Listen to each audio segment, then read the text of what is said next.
Театральным представлением сюрпризы для подопечных организации «Кераз» не закончились. На стадионе «Динамо» их ждал Дед Мороз с подарками и развлекательной программой.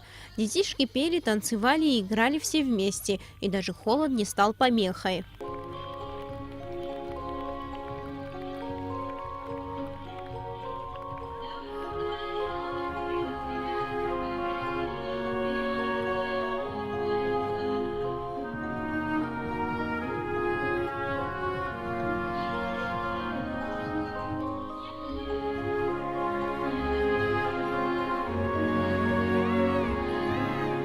На другом конце стадиона собрались родители. Всего одна подпись, и они получали подарочки, которые у Деда Мороза попросили их дети. Теплая одежда, обувь – это то, что в основном дети писали в своих письмах.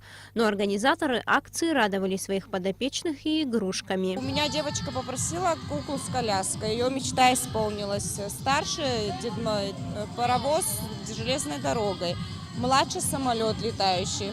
Вот, и все мечты исполнились. Спасибо вам большое всем.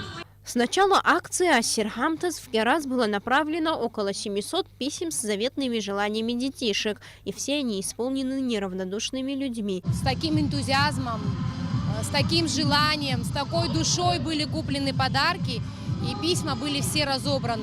За 2-3 дня у нас просто не осталось писем. Люди приходили, спрашивали, а можно письмо, у вас остались ли письма? У людей было желание помочь многодетным, малоимущим семьям. Хотелось бы сказать огромное спасибо всем людям, которые встали рядом с нами, пожелать им всего самого доброго, мира, добра, тепла, света. Все подарки были переданы родителям детей, а в новогоднюю ночь они окажутся под елкой, чтобы в первый день Нового года порадовать маленьких деток. Сария Смыр, Алексей Баструков, Томас Чиковани, Руслан Орлов. Абхазское телевидение.